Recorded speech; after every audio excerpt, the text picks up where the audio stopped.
예, 안녕하세요. 저는 네이버 검색 광고 기초 1강 강의 도와드리게 될 퍼포먼스 마케팅 1팀 정인수 주임이라고 합니다.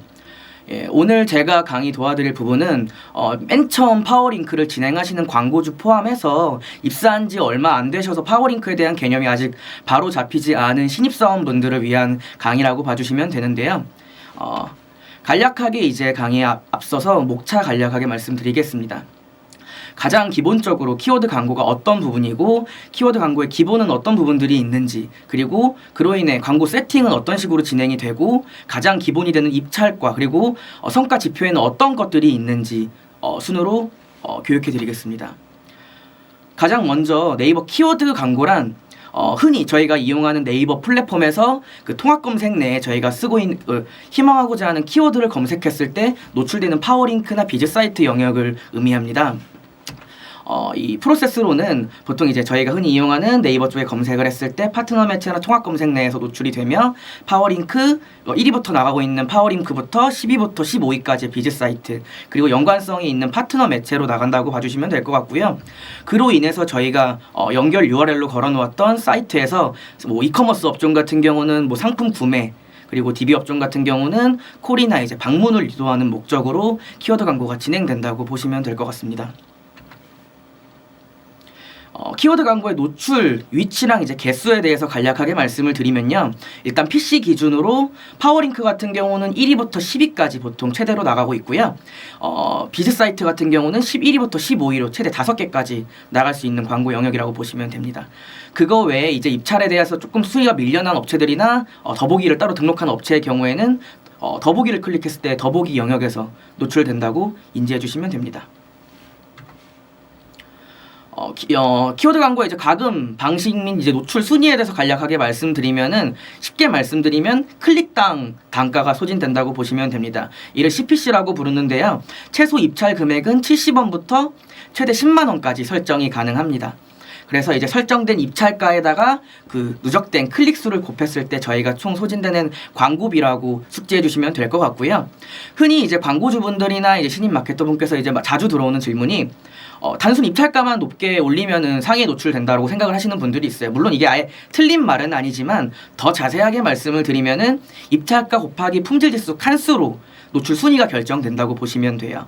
이게 아까 처음에도 말씀드렸던 것처럼 저렴하게는 그 CPC 단가가 70원부터 10만 원까지 설정이 되지만 그 법률 쪽 관련된 그런 키워드로 넘어갈수록 입찰 단가가 10만 원까지 올라가는 키워드들이 있어요. 이런 경우에는 1위도 10만 원, 10위도 10만 원인 경우가 있는데, 그런 경우에는 이제 품질지수에 따라서 관리가 잘 된 곳은 1위로 올라가고 그렇지 않은 경우는 하순위로 떨어지게 되는 부분이 있어서 CPC 단가가 높은 업종일수록 이 품질지수 관리가 굉장히 중요하다고 보시면 될 것 같습니다. 이 품질지수 관리하는 부분에 대해서는 클릭률이라는 그 요소가 굉장히 중요하게 작용을 하는데, 이 부분 같은 경우는 이제 뒤에 슬라이드에서 한 번 더 설명을 해드리겠습니다. 아무래도 제가 맨 처음에도 말씀드렸던 것처럼 이게 광고주, 처음에 이제 파워링크를 처음 집행하는 광고주분들도 참고하면 좋을 것 같은 영상이라서 만든 거라서 처음에 어떤 식으로 가입을 하면 좋을지에 대한 부분을 조금 정리해놨습니다. 일단 흔히 우리가 이용하는 네이버 쪽에다가 그 검색창에다가 네이버 광고 관리 시스템이라고 검색을 하시면요. 그래서 클릭을 하시면 오른쪽 상단에 이제 네이버 광고 시스템 그 창이 뜨실 겁니다. 여기서 이제 로그인 하단 부분에 신규 가입이라는 항목을 누르시면은 그 검색 광고 별도의 신규 가입 회원을 가입하는 신규 가입란이 있고, 기존 네이버에 가입된 검색 광고를 활용해서 가입하는 란 두 가지로 회원 가입이 진행 가능하고요. 처음 광고주분들께서 이제 가입을 하시다가 실수로 개인 사업자로 가입을 하시는 경우가 있는데, 이 부분 같은 경우는 내 정보 항목에서 이제 사업자 광고주로 다시 변경이 가능하기 때문에 이 부분 같은 경우는 별도의 뭐 회원 탈퇴나 이런 부분들 없이 자체적으로 변경이 가능하다는 부분 숙지해 주시고 가입을 해 주셔도 될 것 같아요.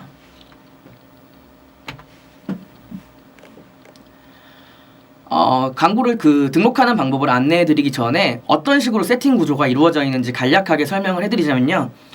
일단은 크게 키워드 광고는 캠페인, 광고 그룹, 키워드로 나눠져 있고요. 그 키워드를 어필하는 소재로 나눠져 있다고 보시면 됩니다. 그래서 캠페인 같은 경우는 어떤 광고 목적을 갖고 있고, 광고 그룹 같은 경우는 어떤 것을 보여줄 건지, 키워드는 어떤 고객에서 보여줄 건지, 그리고 소재 같은 경우는 이 등록된 키워드들에 대해서 우리가 어필하고자 하는 무엇을 보여줄 건지, 그리고 URL 같은 경우는 그 어필한 부분들을 니즈를 어디로 유입시킬지, 어디로 데려가고자 하는지를 등록하는 과정이라고 인지해 주시면 될 것 같습니다.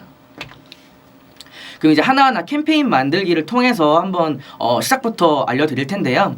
일단 캠페인이라고 하면은 보통 이제 광고주분들께서 세팅을 하실 때 업체명으로 만드시는 경우가 많으세요. 그래서 캠페인은 업체명으로 보통 만드시는 경우가 많으시고, 하루 예산이라고 되어 있는데, 이 부분 같은 경우는 아무래도 처음 집행하시는 광고주분들은 이게 저희가 실제로 입찰 보는 그 금액이 하루에 얼마가 소진될지 대략적으로 예산을 하기가 어려워요. 그래서 이런 부분들 같은 경우는 저희가 할당된 예산 내에서 맥시멈으로 하루 일 예산을 책정하고, 거기서 더 초과되는 경우 광고가 오프될 수 있도록 초기에는 하루 예산을 설정해 놓고 진행을 하시는 것을 권장드립니다.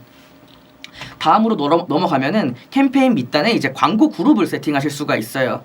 캠페인은 그 뿌리라고 생각을 하면은, 그룹은 거기서 가지쳐지는 그 카테고리라고 생각을 하시면 돼요. 뭐 예를 들어서 저희가 판촉물 업체다라고 하면은 거기서 뭐 취급하고 있는 핫팩이라든지 뭐 운동용품이라든지 이런 식으로 카테고리 뻗쳐지는 것들이 광고 그룹이라고 봐주셔도 될 것 같습니다. 그래서 초기에 광고 그룹은 뭘로 세팅하면 좋을지 고민을 하시는 분들은 이런 식으로 카테고리화 시켜가지고 광고 그룹을 세팅해 주시면 좋아요.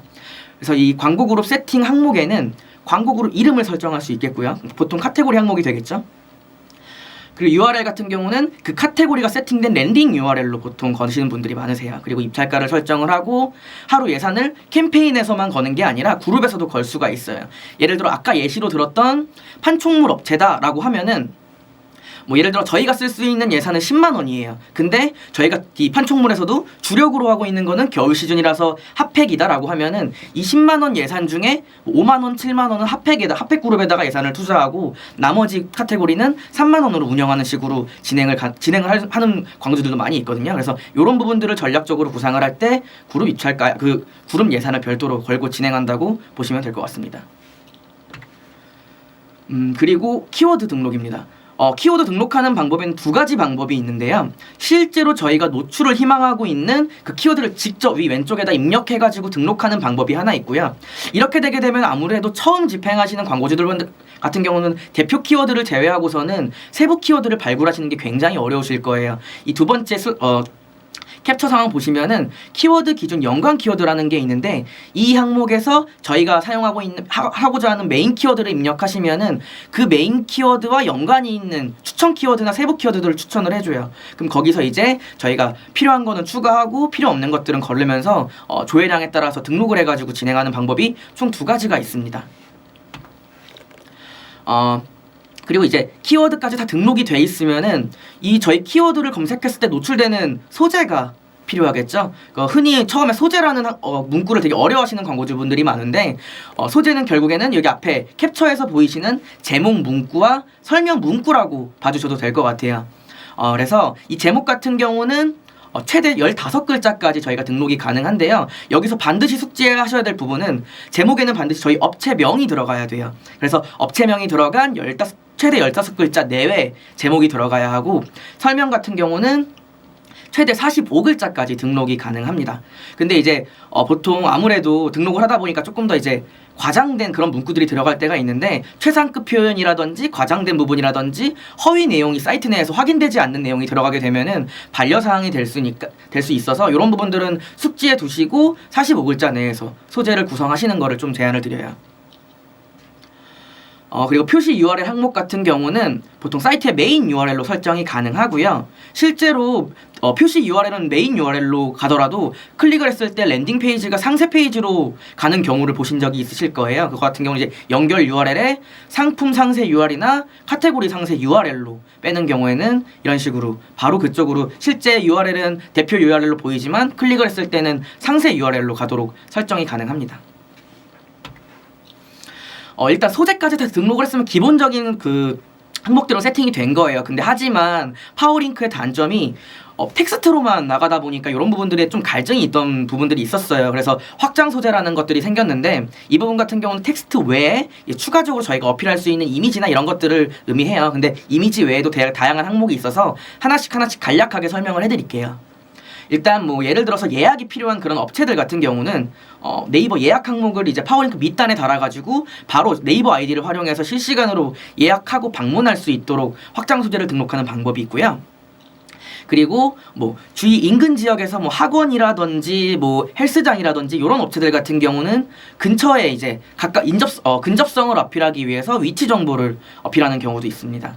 그리고 내가 받을 수 있는 혜택들이나 이런 것들을 이제 바로바로 계산해가지고 우리 업체로 유입될 수 있게 확장 소재 계산기 항목을 넣을 수도 있고요.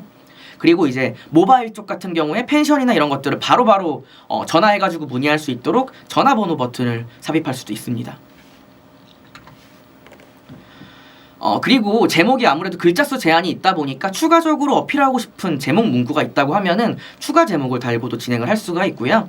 그거 외에 뭐 저희 자체적으로 프로모션이라든지 할인 행사를 진행할 때 추가적으로 URL 밑에 이제 홍보 문구를 달아서 이벤트 사항을 어필할 수도 있고요. 그거 외에 이제 아무래도 제목과 설명만으로는 우리가 어떤 카테고리를 취급하고 있는지 어필하기가 어렵다라고 하시면은 이런 세 번째 항목에 서브링크 항목을 달게 되면은 저희가 취급하고 있는 카테고리가 뭔지, 오시는 길은 어떤지, 뭐 온라인 상담을 바로 서브링크를 연동할 수 있는 그런 확장 소재도 있고요. 그리고 예를 들어서 이런 네 번째 항목 같은 가격 링크는 저희가 뭐 가격에 대해서 강점이 있다든지 아니면은 할인을 했다든지 패키지 상품이 있다든지, 왜냐면 파워링크의 기존 이게 생기기 단점이 가격 비교용으로 클릭당 비용을 계속 소진시키면서 거기서 이탈률이 굉장히 높은 경우가 많았어요. 하지만 이런 가격적인 부분이나 비용적인 부분을 처음에 어필을 하게 되면은 최소한 가격 비교용으로 체류 시간이 짧은 클릭은 막을 수 있다라고 판단이 돼서 이런 부분들이 조금 특화되어 있는 업종 같은 경우는 가격 링크를 필수적으로 달고 진행을 하신다고 봐주셔도 될 것 같아요. 그리고 파워링크 이미지 있죠. 이거 같은 경우는 뭐 대부분 거의 요즘엔 달고 진행을 하고 계신데, 뭐 예를 들어서 이미지적인 부분을 어필할 수 있는 뷰티 업종이라든지 숙박 업종 이런들 같은 경우는 이제 이미지를 달고 진행을 하실 수도 있고요.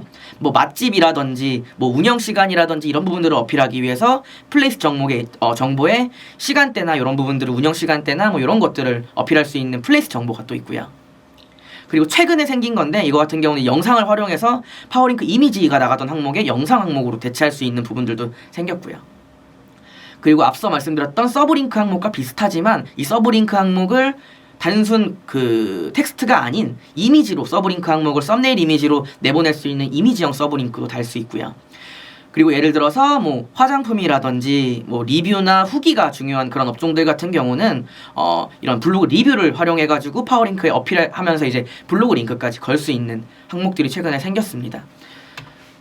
이런 다양한 확장 소재를 활용해가지고 업체마다 이제 맞춤으로 진행을 할 수가 있고요. 그 외에 이제 확장 소재 등록까지 다 되었을 때 단순 그룹에 대한 세팅을 한 번 더 설명을 해드릴게요. 뭐 예를 들어서 모든 광고주가 다 그렇지는 않겠지만 대부분의 광고주분들은 파워링크, 즉 네이버의 키워드를 검색했을 때 파워링크나 이제 비즈 사이트 영역, 더보기에 노출되려고 파워링크 광고를 초기에 집행하시는 분들이 많으세요. 하지만 이제 이 오른쪽에 보이시는 파트너 매체가 다 껴있는 경우에는 네이버랑 파트너 맺은 뭐 웹툰이라든지 뭐 오늘의 유머라든지 이런 불필요한 매체 쪽에서도 광고가 나가는 경우가 있어요. 그래서 이런 부분들 같은 경우는 매체 설정에서 이제 검색 포털 매체에만 나가도록 설정이 가능하고 파트너 매체라고 해서 무조건 다 불필요 매체는 아닌 게, 뭐 예를 들어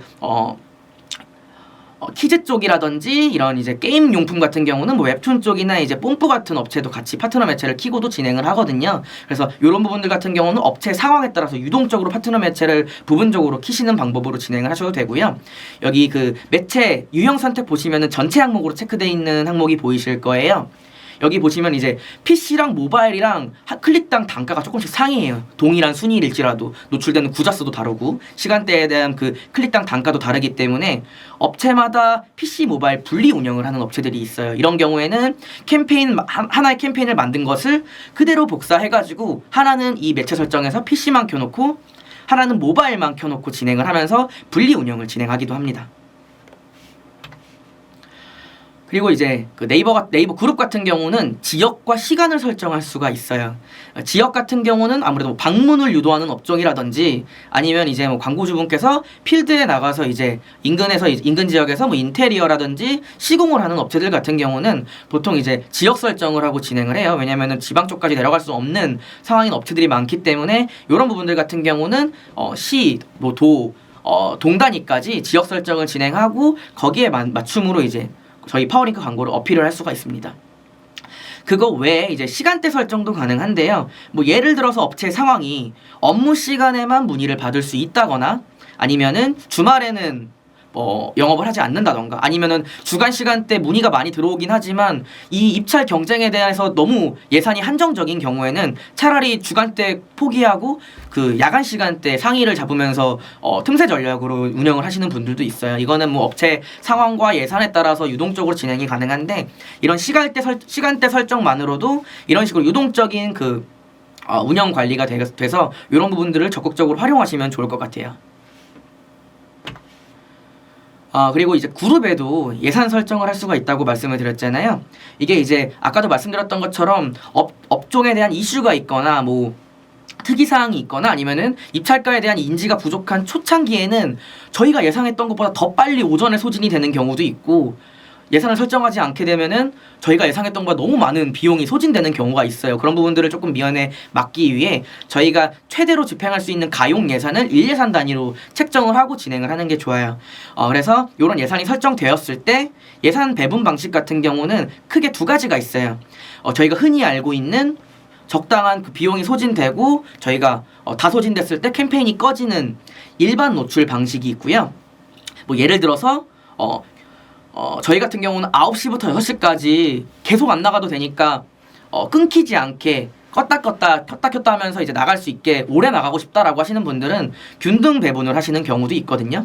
이게 이제 오래 나갈 수 있고 그 전체적으로 균등하게 나갔을 때 실제 문의가 많이 들어오는 시간대에 이제 집중을 하려고 테스트하는 용으로 쓰시기도 하지만 이거의 단점은 실시간으로 저희 업체의 이제 현황이 파악이 조금 어려울 수 있다라는 거죠. 이제 광고주분께서나 아니면 신입 마케터분들께서 흔히 자주 질문하시는 부분들이 저희 예산이 지금 다 소진되지 않았고 그리고 세팅에 대한 부분도 문제가 없고 지역 설정도 되지 않았고 시간대 설정도 나가야 될 시간인데 전혀 문제가 되지 않는데 아무리 검색해도 지금 우리 광고가 보이지 않는다라고 이제 문의를 주시는 분들이 많으세요. 그런 경우에는 다른 부분들을 확인했을 때도 이슈 사항이 체크가 안 된다면은 보통 대부분이 이제 예산을 균등 배분으로 진행을 해서 실시간으로 확인을 못하는 경우가 많으시더라고요. 그래서 이런 부분들 같은 경우는 실시간 노출이 확인이 되지 않으실 때 이 부분도 같이 체크해서 확인을 하시면 좋을 것 같아요. 구독과 좋아요는 컨텐츠 제작에 힘이 됩니다.